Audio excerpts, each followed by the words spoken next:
Загородный дом – мечта любого городского жителя. Мы ответим на все вопросы, которые связаны со строительством и ремонтом. Рассмотрим и сравним все, что вам может пригодиться. И проверим это на профпригодность. Камин на даче – это эффектно и уютно, но, по мнению многих, непрактично. Если есть отопление, зачем покупать еще и камин? А ведь это отличный способ быстро согреться и насладиться уютом своего жилища. О том, какие бывают камины и как их правильно выбрать, поговорим сегодня.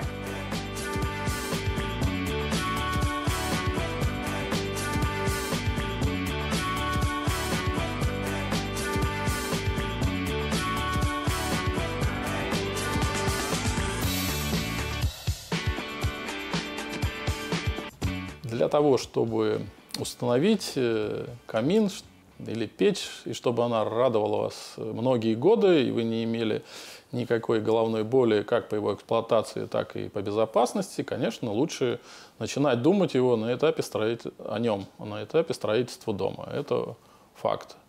Соответственно, чем больше вы предусмотрите пространство под него, то, безусловно, он наиболее хорошо впишется в пространство загородного дома. Но могу вам открыть секрет, в кавычках, что в 95% случаев клиенты приходят уже с готовым домом. Не то, что там каркас стоит, а просто дом готов, и люди начинают думать. Ну, ничего страшного, то есть, на самом деле, то есть, уже современные технологии позволяют вполне установить камин в готовый дом и, в общем-то, практически не тронув элементы уже готового интерьера, там, каких-то там материалов, которые уже использовались, в общем-то. Принципиальной разницы нет в зависимости от материала, из которого изготовлен ваш дом.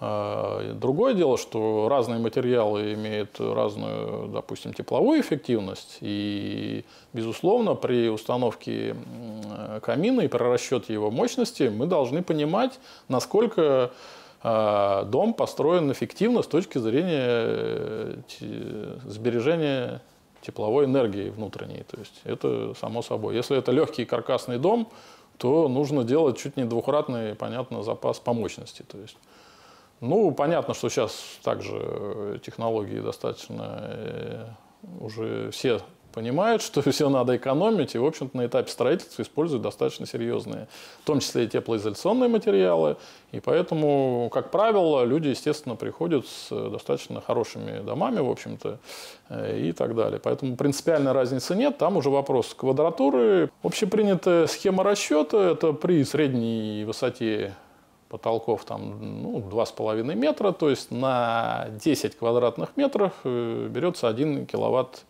мощности.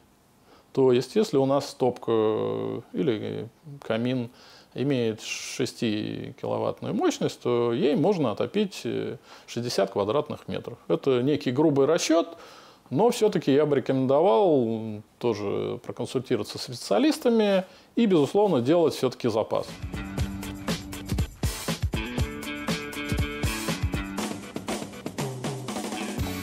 Покупка камина – дело достаточно дорогостоящее, и ошибиться в выборе совсем не хочется.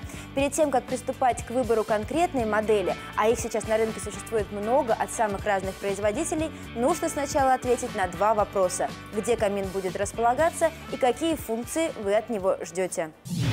Для загородного дома клиент должен выбрать камин или печь. Но прежде чем отвечать на этот вопрос, я бы хотел определиться с терминологией. Поскольку на сегодняшний день существует, ну, пожалуй, 3 основных термина. Это печь, камин и иногда говорят печь-камин. То есть, на самом деле четкой грани между этими 3 терминами не существует. По моему глубокому, по крайней мере, убеждению. Потому что стерлись достаточно серьезно границы между этими понятиями. Тем более технологии ушли далеко вперед.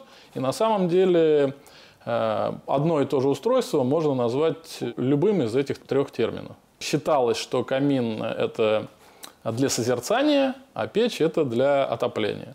Но сейчас также, если мы возьмем практически любое современное устройство, оно имеет очень высокую тепловую эффективность. И, соответственно, камин обозвать с точки зрения его, то, что он только для созерцания, опять же, не представляется возможным.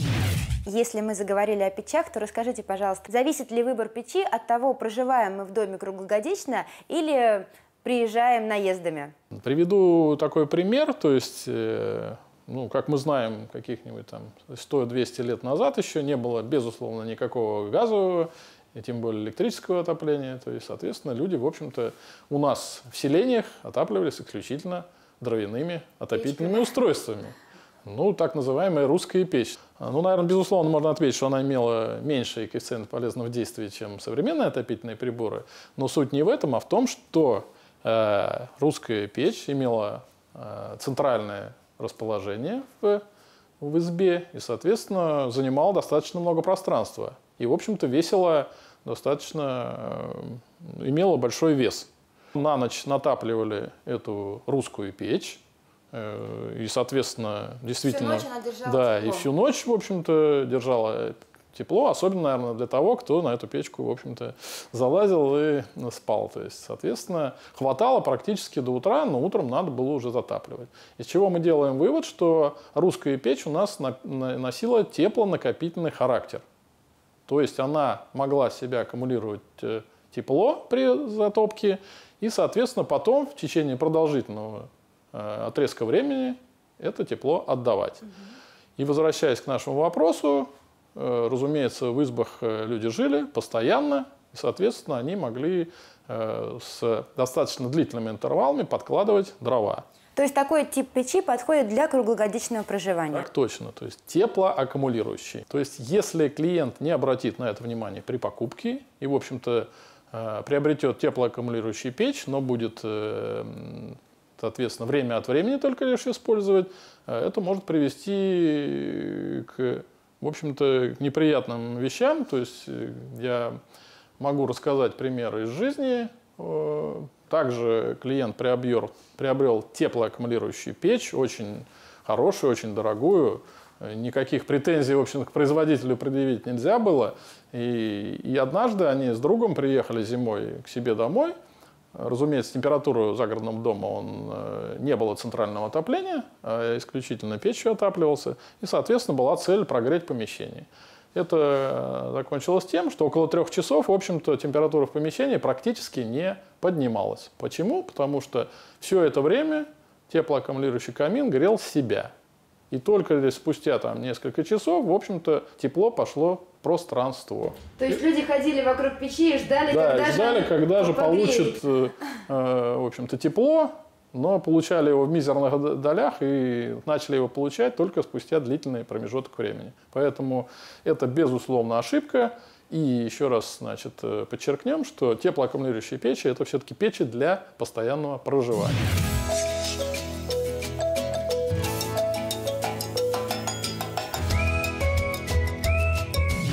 Самый популярный вариант камина – дровяной. Он состоит из топки, куда, собственно, складываются дрова, специальных устройств, здесь они скрыты, которые помогают распределить воздух и вывести дым, ну и, конечно, облицовки.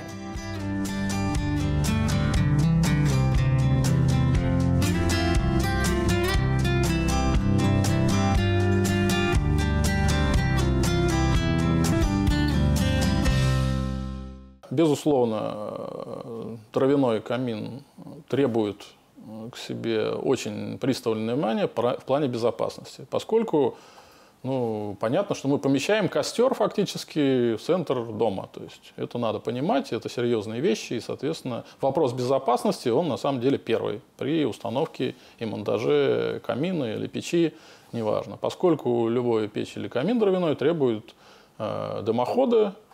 И сразу скажу, может быть, непосвященным людям, что высота его по как бы заданным характеристикам должна быть от 5 метров. То есть такие вопросы тоже возникают, поскольку если мы устанавливаем на 2-й этаж, например, то там как практика возникает проблема, у нас там до 3 метров высота, а потом что произойдет, если дымоход будет короткий, просто тяги может не хватить, и, соответственно, прибор будет работать неэффективно. будет там, вплоть до того, что помещение будет задымляться там, и, соответственно, дымовые газы не будут уходить туда, куда им нужно уходить. Также известна практика, что человек берет достаточно дорогой камин и потом пытается сэкономить на дымоходе. То есть это категорически неправильно, поскольку лучше сделать наоборот, вплоть до того, поскольку дымоход это, в общем-то, на 80% определяет и его правила установки, качественная установка на 80% определит безопасность вашего дома. И, в общем-то, построив дом и сэкономив на дымоходе, мы можем получить очень грустную картину. Примеры тому, к сожалению, есть. В общем. Топки для традиционных дровяных каминов обычно изготавливаются из чугуна или стали. Они бывают открытые, закрытые или полуоткрытые. Закрытые дают больше тепло, а открытые более эстетично смотрятся. Также способ открывания топки может быть разным.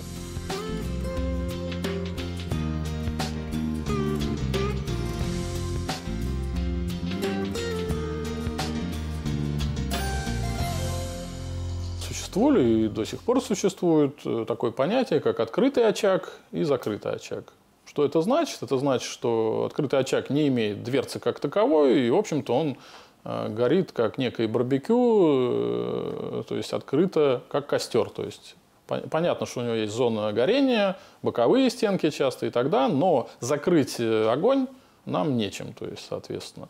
А закрытого типа в основе камина, печи, это все равно будет топка металлическая, чугунная или стальная с дверцей. Соответственно, мы можем при закладке дров затем закрыть дверцу и фактически отсечь помещение от горящих дров, угольков и так далее. То есть, безусловно, это безопаснее, эффективнее.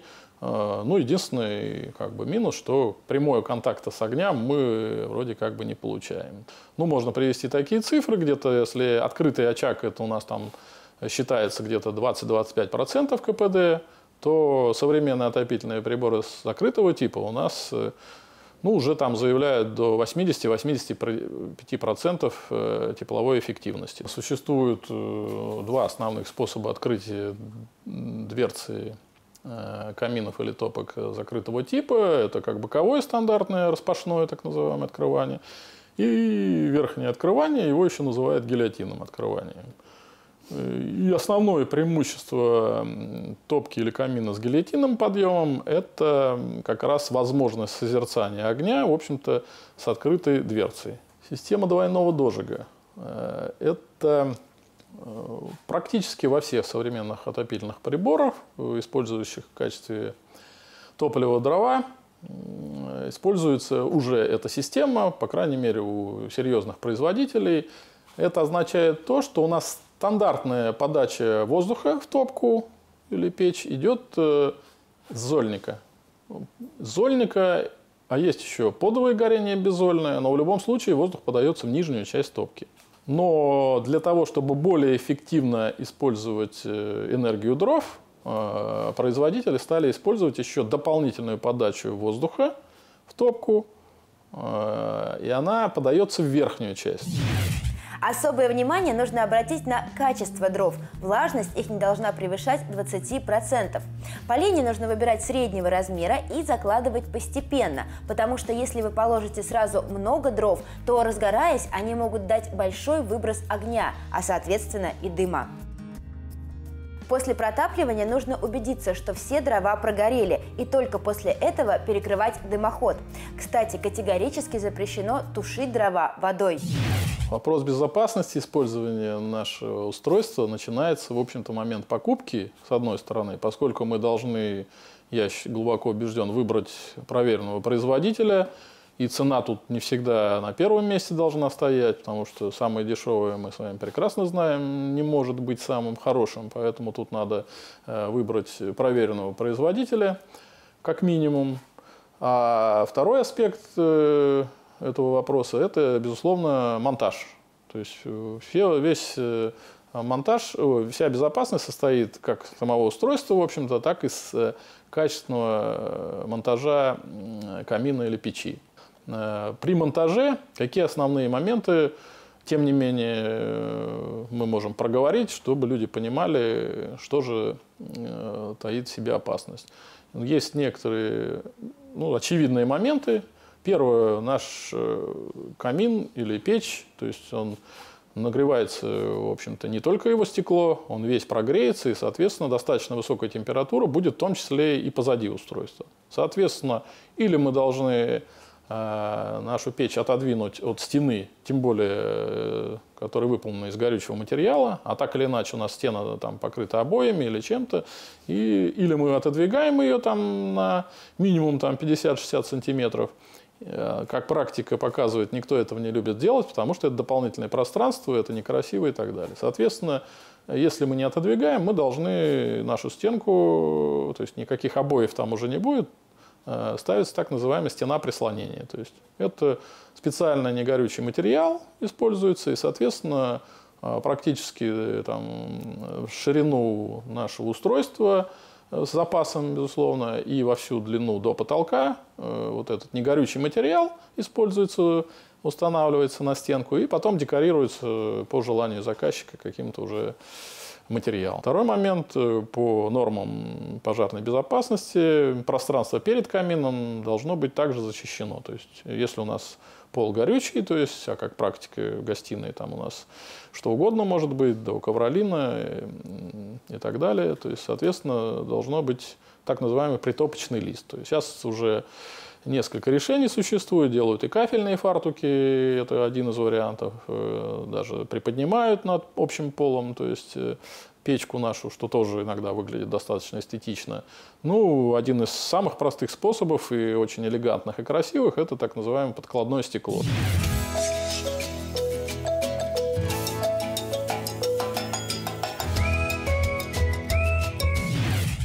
Отопительный прибор нового поколения «Биокамин». Основная конструкция – это топка со встроенными резервуарами и горелками. Жидкое топливо заливается в специальный отопительный блок, и с помощью крышки слайдера регулируется пламя. Биокамины бывают как отдельно стоящие, так и встроенные, как в этом случае.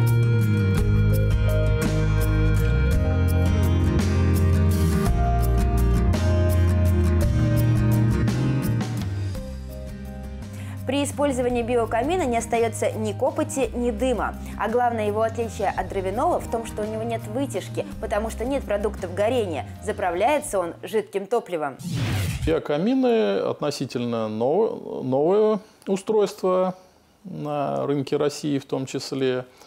Это тип прибора, который работает, в котором в качестве топлива используется так называемое биотопливо. Это жидкость, в основе которого лежит или этанол, или изопропиловый спирт, как практика показывает. Соответственно, чем привлекательно это топливо, тем, что при его сгорании не образуется угарный газ. Соответственно, мы можем не бояться отравиться или получить некое недомогание, то есть оно распадается с образованием воды и углекислого газа, и, соответственно, экологически достаточно чистое получается. А исходя из этого, вывод какой, что мы не нуждаемся в дымоходе. То есть, соответственно, мы, залив наше биотопливо в специальный биоконтейнер, можем его зажечь, в общем-то, в любом помещении фактически. То есть, поэтому на самом деле биокамин предназначен не только, как, впрочем, и электрокамин, не только для загородного дома, но, в общем-то, в любой квартире мы можем его установить. Безусловно, имея, в общем-то, в данном устройстве открытый огонь, это будет означать, что какое-то тепло от него будет выделяться. И некоторые производители даже, в общем-то, обозначают, какое количество тепла будет этот биокамин выделять. Хотя далеко не все. И по моему мнению тоже, что это, в общем-то, никак не отопительный прибор, а это, в общем-то, элемент декора и, соответственно, созерцания живого пламени. Биокамины по типу расположения в помещении у нас подразделяются в основном на напольные, настольные и настенные. Настенные, в свою очередь, у нас подразделяются на встраиваемые, то есть нужна ниша для их установки, и на навесные, соответственно. Вот здесь мы можем можем наблюдать образцы совершенно разные по дизайну и по своему оформлению. Это вот мы видим настенные, например, видно, что их можно просто повесить, соответственно, на стену. Здесь можем увидеть биокаминов, которые, соответственно, навесного типа. И также вот мы достаточно широкую гамму здесь можем увидеть биокаминов. Они у нас могут быть как достаточно миниатюрные, то есть, в общем-то, лаконичные по дизайну. И они в том числе пользуются спросом, но также могут быть достаточно большие по размеру, и, соответственно, мы можем их использовать в более широких пространствах.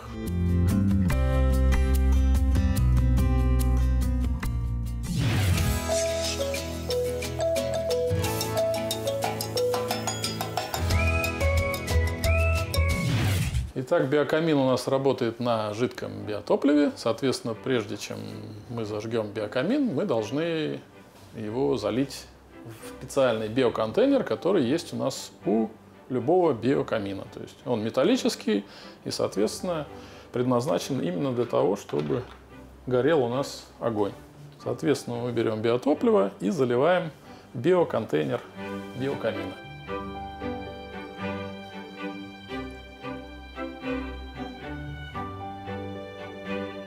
Рекомендуется заливать не более 2/3 от объема биоконтейнера, чтобы биокамин нормально функционировал. То есть, соответственно, после того, как мы залили биотопливо, мы должны, желательно костровой зажигалкой, чтобы не опалить руки, поджечь биотопливо.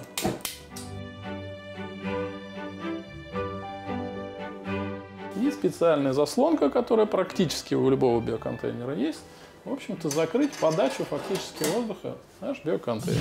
Давайте подведем итог и все-таки расскажите, на какие факторы нужно обращать внимание при выборе камина. Итак, подводя итог наш с вами, мы можем сказать, что по типу каминов мы можем разделить их на 4 типа. Это у нас электрический камин, биокамин, газовый камин и дровяной камин.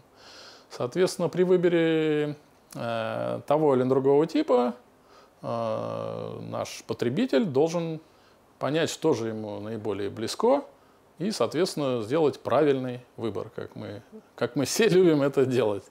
Соответственно, для тех, кто, может быть, не любит возиться с дровами, он более ленив, чем другие, или просто у него нет возможности подключить дымоход к своему устройству, соответственно, мы можем им порекомендовать или электрический камин, или биокамин.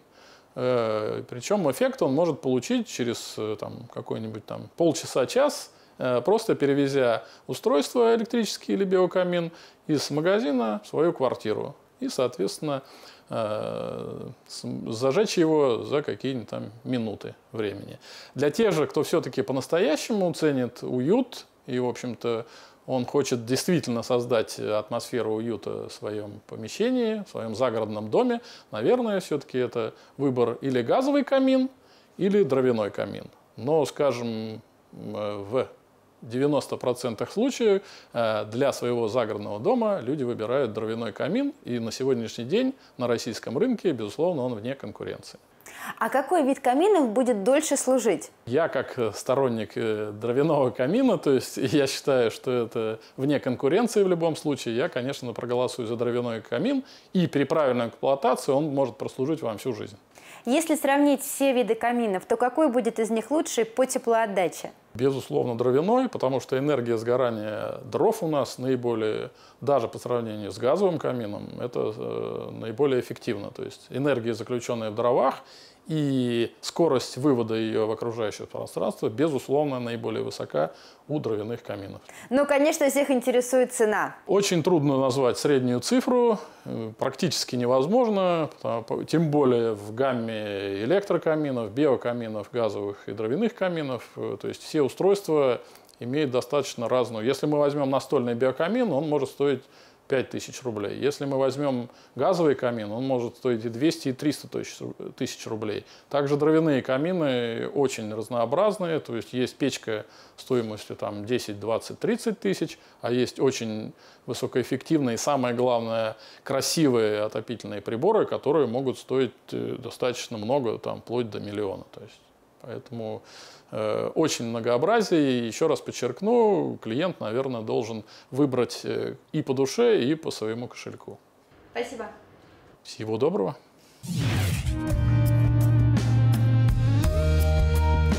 На этом обзор программы «Профпригодность» подошел к концу. Мы уверены, те, кто считает, что каминам не место в загородном доме, немного лукавит, ведь только камин может создать атмосферу уюта и тепла.